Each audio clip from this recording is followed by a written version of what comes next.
Welcome to the next episode of the Living Library podcast. This podcast is organized by the Hoff Family Arts Foundation, Inc., and the program as a whole is in collaboration with the Beverly Free Library in Beverly, New Jersey.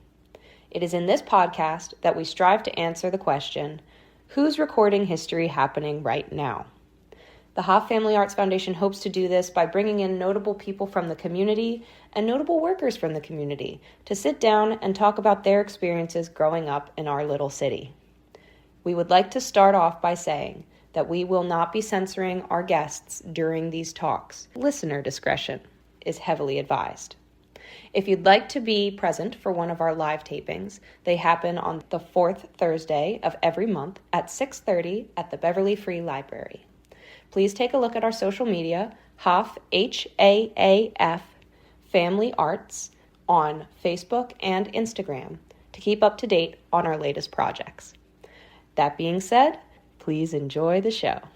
Today we have Jean Wetherill here to talk to us. She's an ex-mayor of Beverly, and I won't take too much else from her away from that, but I will leave it to you.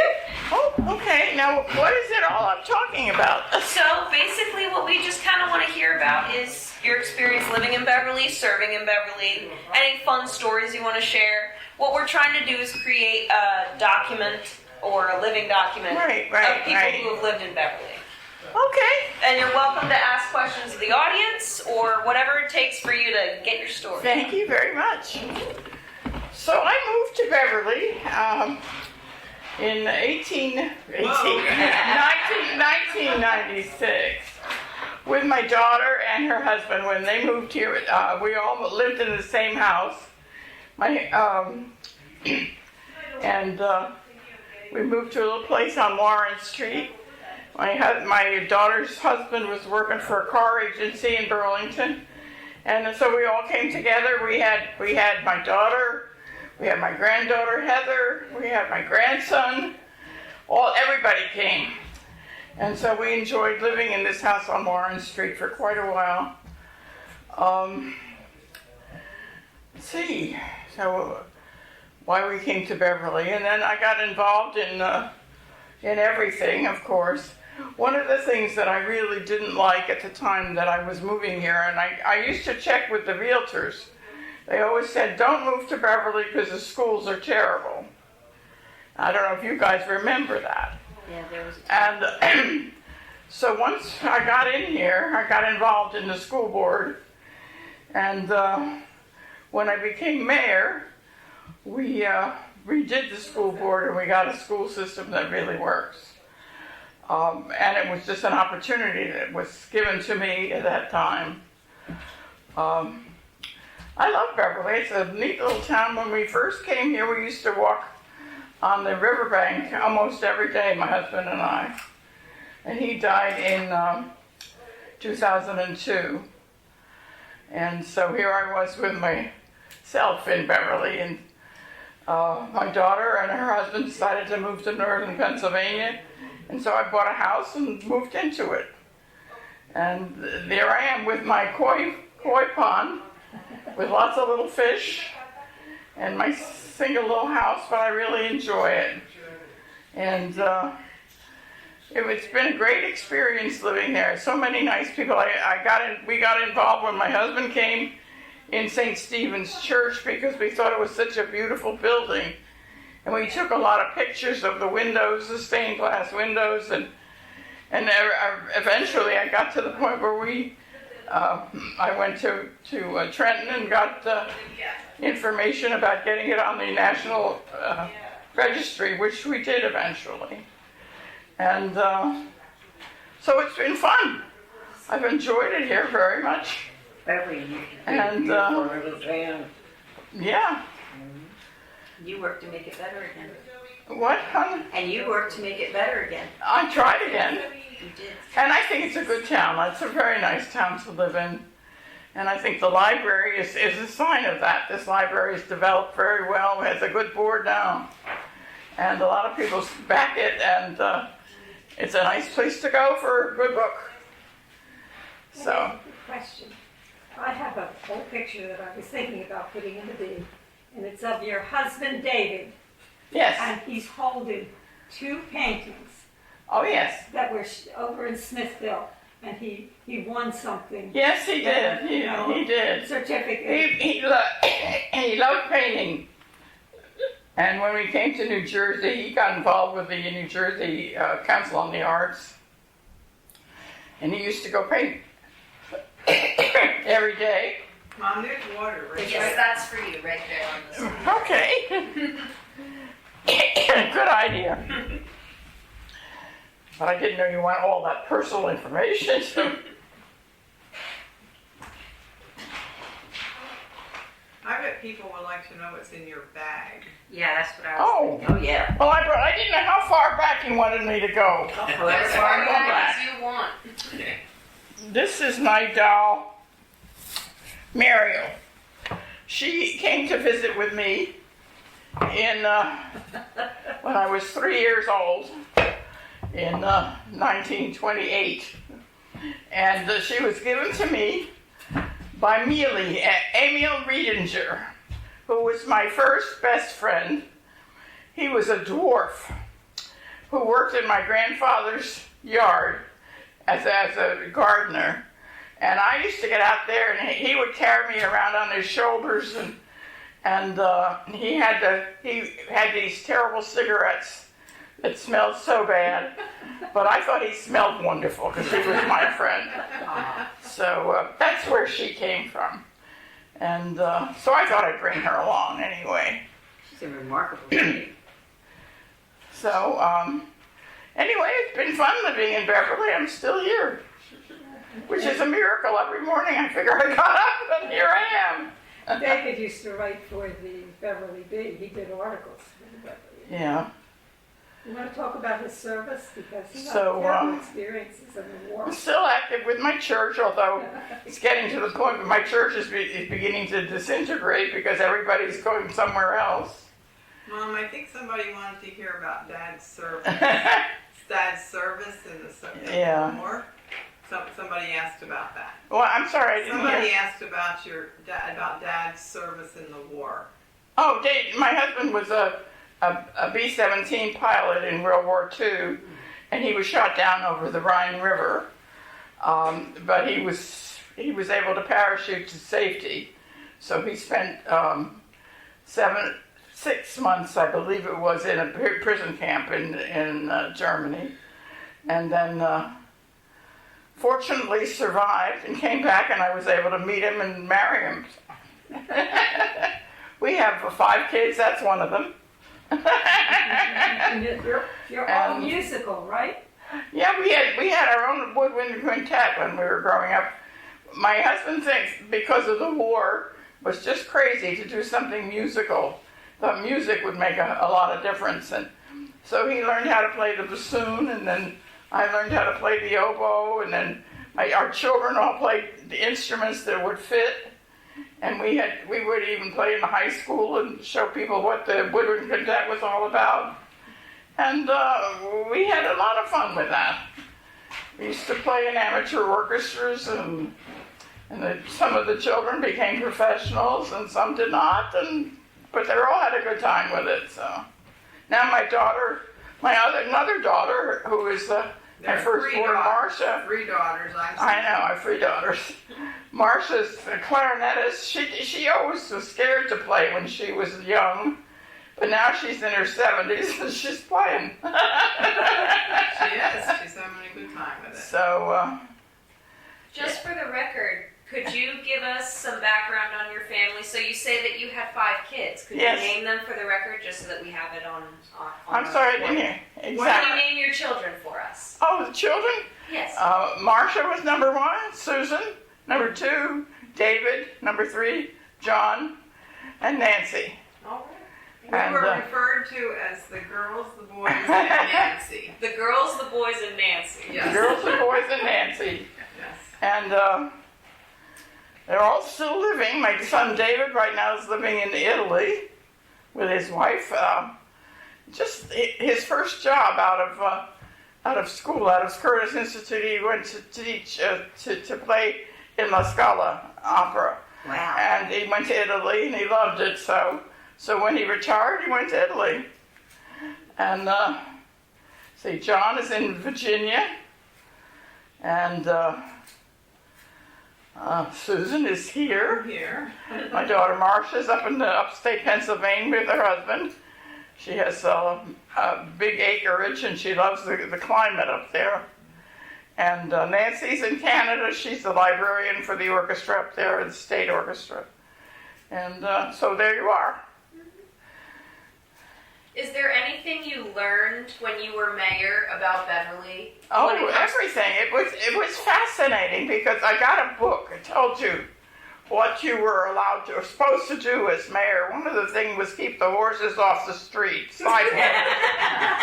So I did that very well. But it was also an opportunity to look into the school and look into the various organizations that were supposed to be doing their job or who weren't.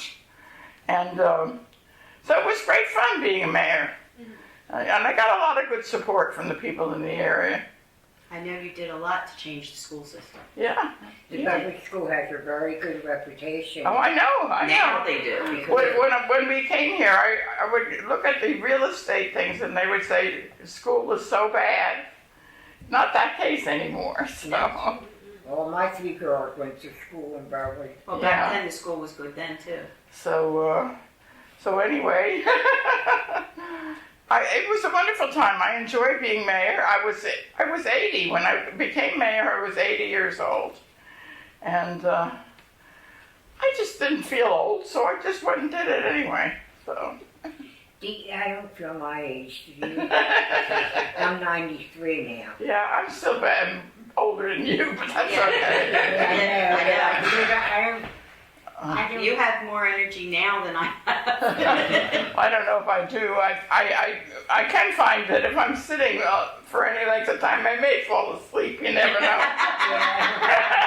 I'm feeling good. Did you go, you're very into community service. That was my first impression of you when I moved back to town. I didn't live here. I grew up here and then moved away and then came back in 2005. And when I first met you, that was my first thought. You were very into community service. I didn't see you as a politician when I voted for you as mayor. I saw you as somebody that cared about the community. Well, I do. I always have, and I think Beverly's a wonderful town. So it was fun to be involved in it, and it was fun to see if you can make the boards work. And sometimes they did, sometimes they didn't, but mostly they did. So You were very diplomatic, more than I could ever be. So, but I do love the town. I think the library's a sign of it too. It's doing so well. And you're still active with the American Legion? oh yeah, well the American Legion is what we have a kind of a crazy place where we can go for dinner on Friday nights and get a nice time and see all the people that are still staggering around after the wars. So it's fun though. It's nice people. My husband belonged to the American Legion. In fact, he was the past commander of the American Legion. Yeah. Well, my husband had been in the Army Air Corps. Yeah. But I don't think I ever went to the Legion with him when he was still living. But hey, it's what it is. You were busy doing other things. So you raised 5 kids in Beverly? No. No, not No, not in Beverly. Not in Beverly. That was we afterwards. Okay, gotcha. yeah. Well, when you were raising your kids, what did you do when they were bored? What would you have them do? Where would you have them go? What was it like raising kids before cell phones? It was so long ago, but I remember buying our first house on Norman Road in Havertown, and we were in a community that was all World War II veterans, pretty much. Because that's what we were, right? So my husband had been in there. He was going to the University of Pennsylvania when we first got married. And I lived at 3741 Walnut Street. And he would go to college. And then I got a job. I was a chemist. I was a chemist. I graduated from Borough College. And So I had to get a job, and I didn't know where to go. So I went to the Franklin Institute, and I said, do you know anybody, is hiring? Oh, we have a laboratory down on 19th Street. There you go. And so I went and got my job as a chemist. It took about a month, and I was then working. And fortunately, because the money I had $500 when I started my marriage, and it was gradually disappearing. So I worked there for a couple of years, and I enjoyed it thoroughly. And they had a lot of nice people. It was a lovely location to work. And then I got pregnant with Marcia, and that was the end of my career in that area. So, that's where I lived. And when we had children, we moved out of, I was having trouble with my pregnancy, and so I went to live with my husband's sister. And she took care of me for a few months until everything straightened out. Then I had Marcia, and then everything was okay. So after we had her, we found a place to live in Norwood. Guys, you know where Norwood is? It's right by the airport. And it was on Love Lane in Norwood. Isn't that exciting? And it was just a little house. It had termites in the basement, if I recall. And but it had 4 rooms, and that's all we could use. And Marcia was born, and then we moved from that to Havertown, and Susan, and then David, and then Nancy, and John.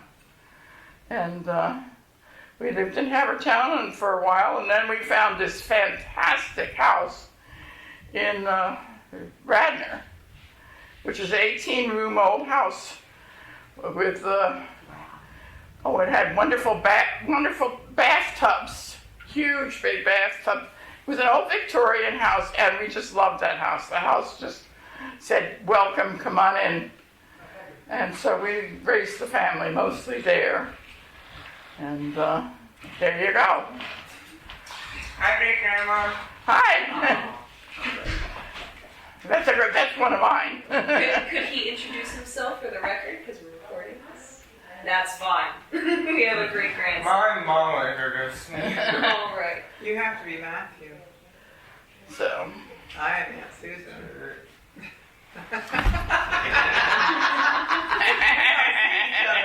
I remember when you were much smaller.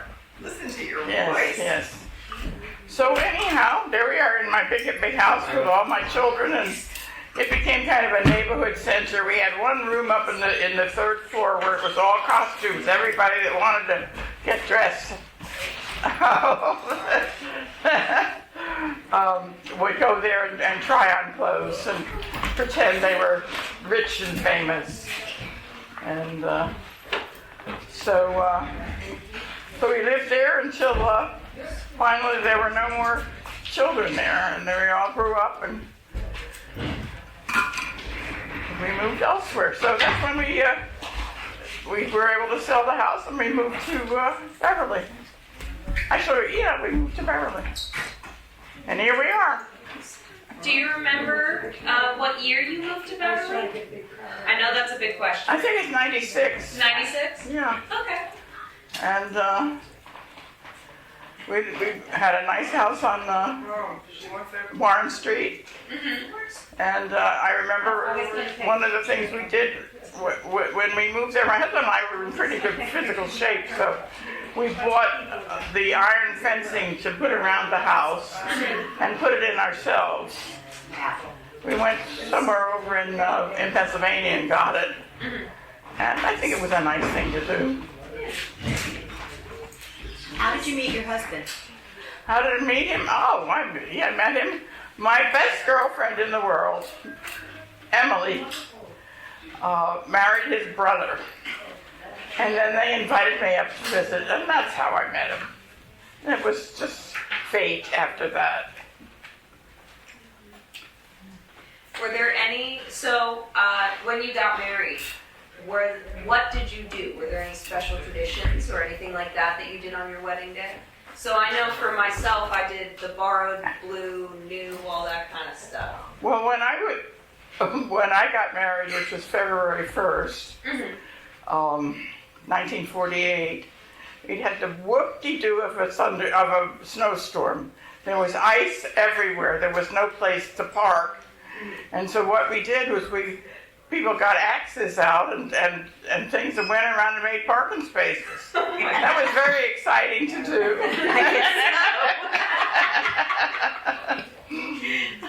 So that's what we did on our wedding day. Where'd you honeymoon, if I can ask? Did you guys have a honeymoon? Oh yeah, we went to Split Rock Lodge on our honeymoon.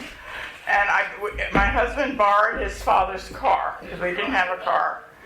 And we got across the bridge, and then we somehow got turned around and came out and went back. So we had to go across the bridge twice. And we got up to Split Rock Lodge about 2 o'clock in the morning, I believe it was, but we did get there. So. Is there anything about this area of New Jersey that really resonates with you? And if you don't have a good answer for that, that's totally okay. I like the water, but I also like the openness to different kinds of people.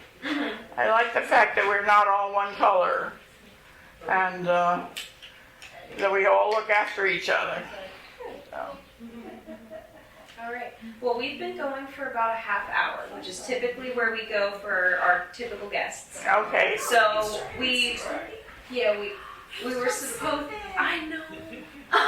Don't worry. Here's the thing. If you missed the beginning, we have it all recorded on audio here, so we're going to have it up on our website. However, just to end us off on a solid note, we tend to ask our guests the same question every month, which is, do you have any advice for the children of today that you would like to impart upon them? Take your iPhone and put it away. Right.